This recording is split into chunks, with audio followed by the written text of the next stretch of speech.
नमस्कार किसान साथियों। रक्षित पवार गन्ना किसान यूट्यूब चैनल में आपका बहुत बहुत स्वागत है। किसान भाइयों, आज बात कर रहे हैं गेहूं में जो एक खरपतवार होती है।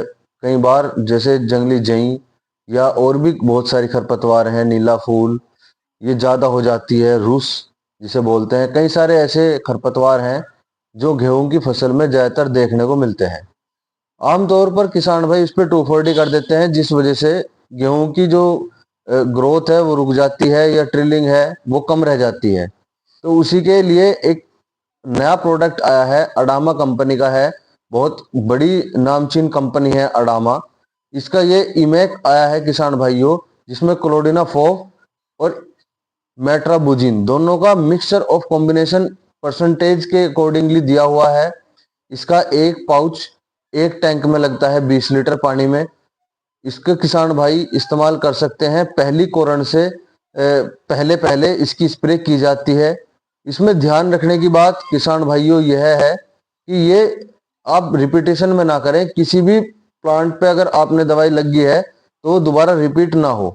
ऐसे सीक्वेंस से समझदारी से स्प्रे होती है, जिससे खरपतवार खत्म हो जाता है और जो आपकी गेहूं की फसल है वो पूर्ण तरीके से सुरक्षित रहती है। तो किसान भाइयों, आज की नॉलेज यही होने वाली है कि आप अगर किसी भी फसल में खरपतवार की दवाई करते हैं उसमें क्या करना चाहिए। इसमें किसान भाइयों अलग अलग दवाई दी गई है पर टैंक की। 10 टैंक की एक पाउच में दवाई आ जाती है किसान भाइयों। एक पाउच एक ही टैंक में लगता है जो इसके अंदर निकलता है किसान भाइयों।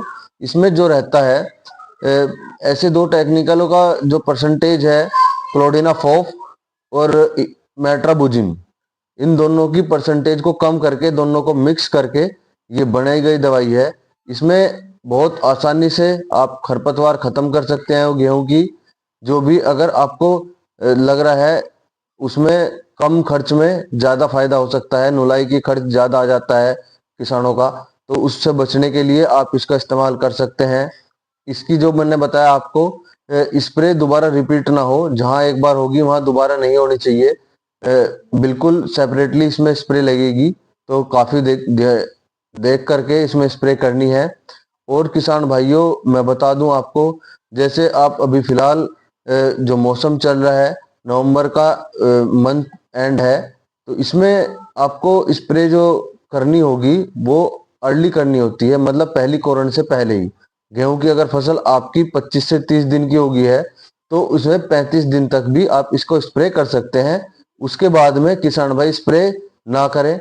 जब आपकी खरपतवार ज्यादा दिखाई दे बड़े उसमें, तो उसकी जो दवाई है वो अलग आती है। उसमें फिर कैटेगरी चूज की जाती है कि आपकी किस कैटेगरी का खरपतवार है।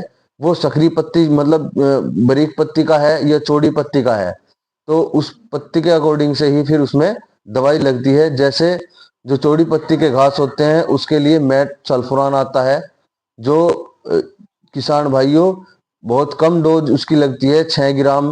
वो 250 लीटर या 200 लीटर पानी में हो जाता है। इसका किसान भाई इस्तेमाल कर सकते हैं। और भी अगर कोई आपको इस तरीके की जानकारी गेहूं के बारे में चाहिए, गेहूं की फसल के बारे में चाहिए, तो किसान भाइयों चैनल पर मिल जाएगी।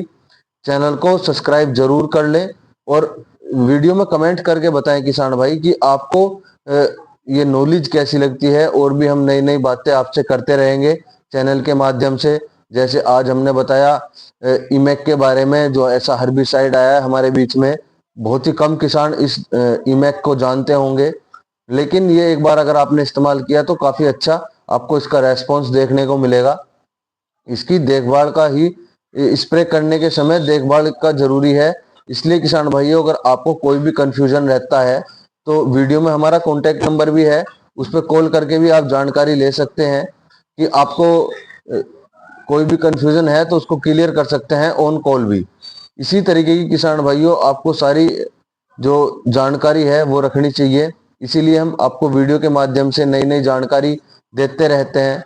जैसे हमने गेहूं की बीज के बारे में भी बताया, जो अर्ली स्टेज के बीज हैं या लेटेस्ट जो लेटर वैरायटी हैं, उनका भी आपको चयन समय के अकॉर्डिंगली करना चाहिए, तभी आपकी प्रोडक्शन अच्छी होगी।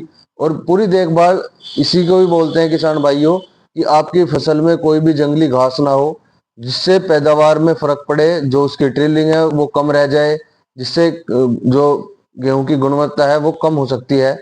तो पैदावार को बढ़ाने के लिए ही नई नई चीजें, नई नई रोचक जानकारी आपके बीच में हम वीडियो के माध्यम से बताते रहेंगे। किसान भाइयों, जो फर्टिलाइजर हैं उनकी ज्यादा ओवरडोज ना करें।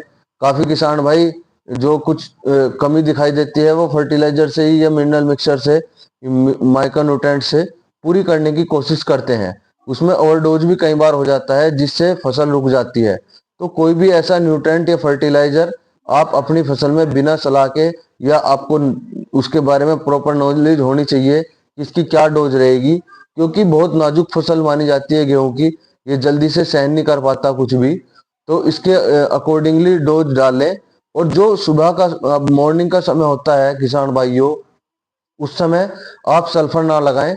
दोपहर के समय ही इसमें जो भी आपको स्प्रे या कोई भी दवाई या किसी भी तरीके के फर्टिलाइजर को इस्तेमाल करना है गेहूं में, वो दोपहर के समय करें, क्योंकि मॉर्निंग में ओस ज्यादा रहती है, जिससे ड्यू के कारण जो दवाई है वो फैल जाती है, ज्यादा एकदम रिएक्ट कर सकती है, आपकी फसल को नुकसान पहुंचा सकती है। तो किसान भाइयों, यही ऐसी बेसिक नॉलेज आपको वीडियो में मिल जाएगी। और वीडियो को पूरा देखें, चैनल को सब्सक्राइब जरूर कर लें। वीडियो में कमेंट्स करके बताएं कि आपको ये जानकारी और वीडियो कैसी लगी। अगर अच्छी लगी हो तो चैनल को सब्सक्राइब जरूर करें। धन्यवाद, नमस्कार।